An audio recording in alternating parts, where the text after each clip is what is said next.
How's it going? This is Hoiman, and today we're taking a look at the Alter Milla Maxwell figure. So for the packaging, you have a really large window display to see pretty much the whole figure inside. And then on the sides you have pictures of the figure from various angles.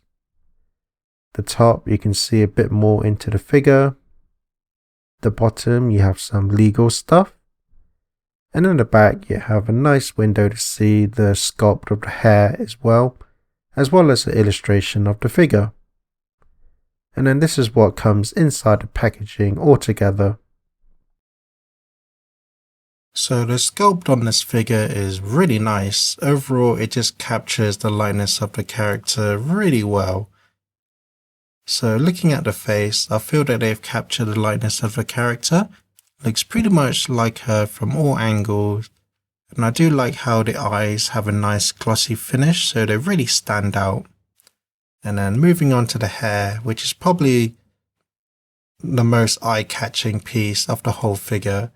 So it's just really well sculpted. There's just so many layers to the hair, and the whole piece itself is kind of molded in translucent plastic, but then it's kind of painted in a nice yellow finish, and there's even lighter and darker tones to really bring out the strands of the hair. So overall it looks really impressive. And I will say all the thinner parts of the hair is made from a softer material, so you don't have to worry too much about them breaking. And then I really especially like this part of the hair, so it really stands out and it has a nice translucent green at the end. So overall it looks really nice. But I will say the way that it's attached to the rest of the hair here, it does kind of leave a bit of a seam line, but it isn't really too noticeable. And that's the same for these parts of the hair as well. You can kind of see how they put the hair together, but because it's kind of merged with all the layers of the strands and hair, it kind of hides it a bit, so overall it's not too bad. Moving down to the torso, really well sculpted. You can see there's a bit of creases or folds to really make the clothing look really realistic. And I will say I do appreciate that they didn't go overboard with the chest area.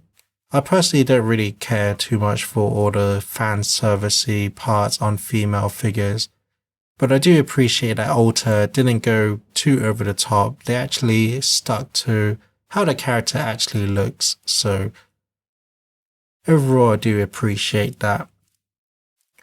You have the straps that go around her body. They're really well sculpted and painted. And then her necklace is really detailed in there as well, and there's even a nice translucent green to really bring out the gem, and that's the same for the collar pieces as well. And these red ribbon parts are somewhat soft, but I will say they are fairly fragile, so you have to be careful of those. Moving to her arm, again really well sculpted and detailed. All the detail you'd expect is pretty much present.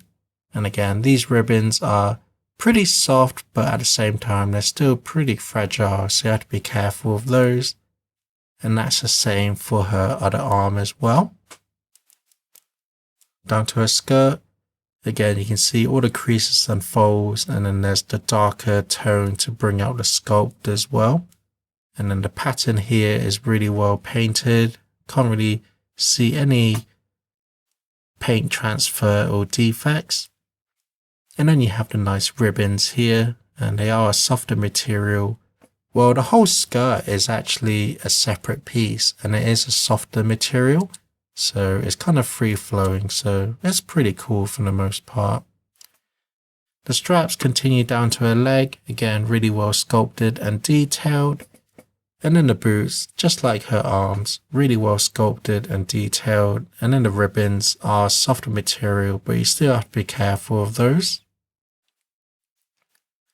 And you can see all the creases and folds again to bring out the detail. And then the underside of the feet are really well sculpted as well for the most part. So that's the figure. Let's take a look at the accessories. So first you do get her iconic sword, really well sculpted. You can see all the ribbons on the handles are all individually sculpted and detailed. And then the hilt itself, again, really well sculpted, and it's painted in a nice metallic gold. And you can even see there's some shading as well throughout it. So it looks really nice for the most part. And then the blade, it's a nice transfer from black to red at the tip. And then the white pattern around it is really cleanly painted on. So it looks really nice for the most part. So the blade itself is quite a sturdy piece, but at the same time it is quite thin, so you have to be careful you don't break it. And I will say this part of the hilt is on a hinge, so you can rotate that about however you like. And then the tip of the hilt can be removed as well. So that's to allow the sword to be inserted into her hand. And then finally you do get the display base. There's a nice flowery pattern of Milla's symbol, looks really nice. And I do like the fact that there's these kind of bubble effects that are actually sculpted in, so they're definitely embossed in there. So it adds a really nice touch to the base. And then you also get the pegs for where you attach the figure. So to attach the figure, you just line up the pegs on the base with the 4 holes in her feet, and you just gently adjust them until they fit in, and then they fit in really snugly like so. And then next you grab the sword, so you have to remove this part of the hilt, and then you just slide it into her hand like so. And because of the way it's sculpted, it does take a bit of effort to put it in there. So you just have to line it up with her hand, and then you just have to carefully and gently just slide it in like so. And like I said, it does take a bit of effort. So once that's in, reattach the hilt. And then you just carefully line up this part of the hilt so it gently lands around her hand. And there's the figure altogether assembled. So my final thoughts are, if you're a fan of this character or the game that she's from, then I can highly recommend getting this figure. The sculpt on this figure really captures the likeness of the character, and overall it's just a really impressive looking piece. And like I already mentioned, I do find the hair is just really impressive. It's really well sculpted, has a lot of nice movement to it, and just it's definitely a large eye-catching piece of this figure overall. And then the rest of the sculpt is really nicely sculpted and painted as well. And a nice use of the shading and the translucent parts really bring this figure to life. And I especially like the pose. It really fits the character, and overall it's really dynamic as well. But I do have some gripes with the figure. So firstly, on my one, there is a bit of a scuff on her hip here.